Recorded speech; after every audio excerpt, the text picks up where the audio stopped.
So what is agroforestry?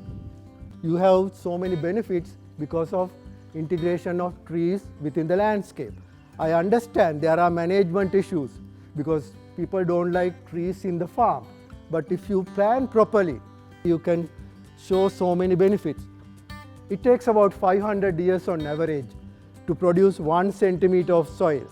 Okay? One rain event can remove all that soil. So how do you protect our soils? You need to have a cover, buffer system, right? Next to the stream, you can have a riparian buffer. That's the final defense mechanism. Within the landscape, you can have so many upland buffers.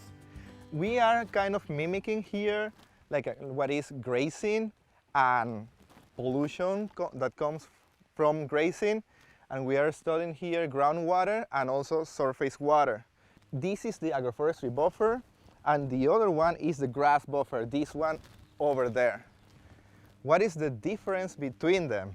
Well, you can see these cottonwoods that are very tall, over 70 feet, and also they contain some grasses. They contain tall fescue, lespedeza, and also crimson clover. And the grazing areas contain the same type of grasses. So what we are comparing here is grasses plus trees versus grass-only systems. And this watershed is 107 meters wide in this direction and 75 meters wide in this direction too. And out of those 75 meters, we have 60 meters that are grazing areas and 15 meters that are the buffer areas. This is one of the flumes that we have here to measure and to sample all the runoff. I have to say something. This, as Dr. Michael said, this soil is very permeable. So we don't get many runoff after. It has to be like a huge rain event so we can have some runoff. When we are getting a lot of water, it's coming from there and it goes into this structure that is called a stealing well. So if I dump some water here, so if you come here, you would see the bubbles coming out. Those bubbles are the ones that tells the machine, hey, this is the level of water I have. This device that is here is called a sampler. So we have other agroforestry buffer in the other side. We have a control, and we have also a grass buffer watershed. All of them have the same systems. All of them have flumes. All of them have also samplers and flow meters. Because we are worried about water quality and agriculture, no? And sediments are the main stressors in water bodies here in the US. And the main chemical stressors are nitrogen and phosphorus. So that's why we are kind of checking what is the effect of agroforestry buffers combined with the agricultural practices in these important parameters. For example, for dissolved nitrogen in the agroforestry buffer, we found reductions of 99% of dissolved nitrogen, which is a lot. And then in the grass buffer, we found reductions of 92%, which is still a lot. For total nitrogen here in the agroforestry buffer, we got 84% of reductions, which is still a lot. And in the other one, in the grass buffer, 62. Still is good. So it's still, these agroforestry buffers are reducing the total nitrogen and dissolved nitrogen concentration in the water, like compared to the upstream when they haven't passed through this area. So that's why we need riparian kind of buffers. When we build our lakes and ponds here in Missouri, well, anywhere where we build them, part of the engineering is an estimate of the lifespan, and you'd be surprised at how short some of those estimated lifespans are. So we monitor water to make sure things are still okay. That's our ambient monitoring. We monitor when things are bad and to see how bad it is, and that's that targeted monitoring. And we monitor to make sure that what we're doing is actually helping the water quality, and that's sort of the pre and post monitoring. These are the pumps that we have here. Yes. Can you hear? Well, I can hear. Well.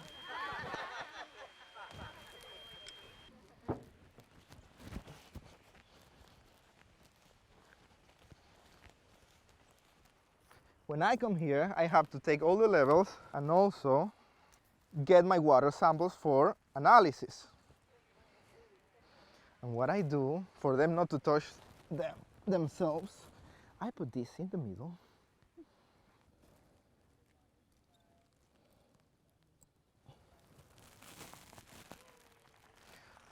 Oh, it's so cold. This is what I like. See, I'm taking water from the actual aquifer. This is like a surficial aquifer, and it's made of very permeable soil that came with loss. So after this, I wait a little bit, and then the soil starts to transmit the water to the well, and then I know that the water I'm getting is actually from the aquifer. These watersheds are not big, but they are really nice to model, because why? For here we have the lake, and this lake is a good boundary. So models are very useful when you have these settings that are like long-term, and then you calibrate that, and then you can play with so many scenarios.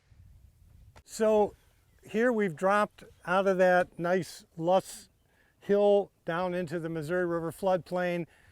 If there weren't levees here, when the Missouri River flooded, it could flood all the way up to here. So right now what we have here are 24 independent channels, 300 feet long and 16 feet wide. And there's a pond at the far end, and we pump water up here, and it gravity feeds back in the other direction. The nice thing about it is we also have a way where we can raise or lower a gate at the far end, so that we can have a standing water flood, a flowing water flood, and we can have it flood 2 inches deep, 12 inches deep for a day, a week, or a month. So we've done a lot of work testing different kinds of woody plants to see what are the most flood tolerant, and even if there's flood tolerance within a species.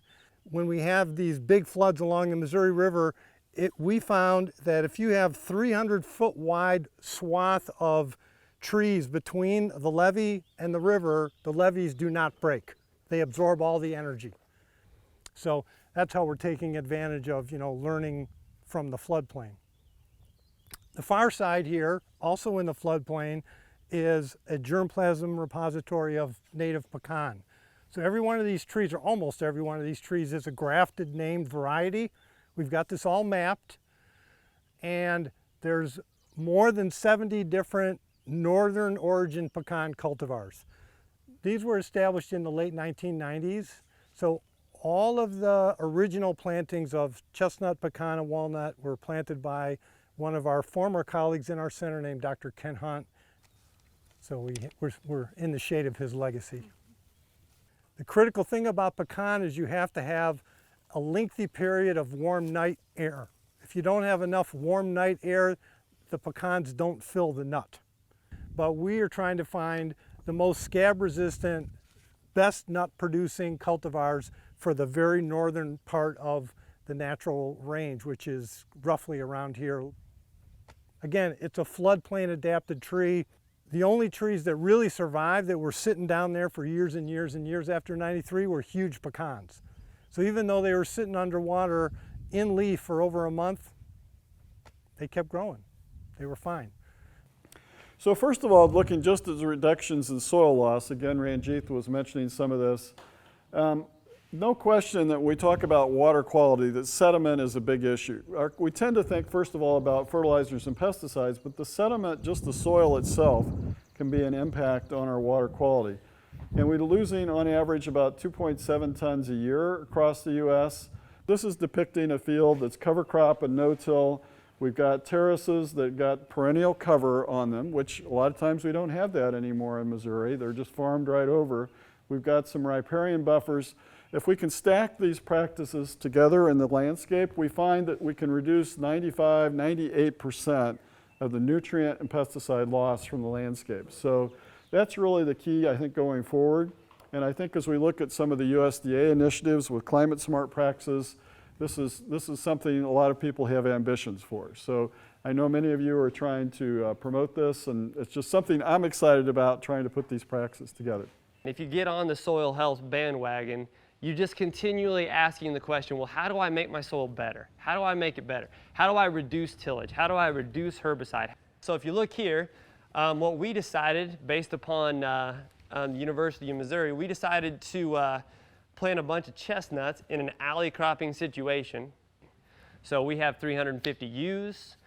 We think we're going to end up between 800 and 1,000 ewes because, like, sheep are a pretty good option for row crop people. They fit the natural cycle. And then we have a few cows, but they really work nicely in some intermediate situations. You guys who are training people to train farmers, and you guys are landowners, you guys have the hard job here, right? You guys have to talk to not just weirdos like me who are trying to break all your rules, but also really, really conservative farmers like my grandfather.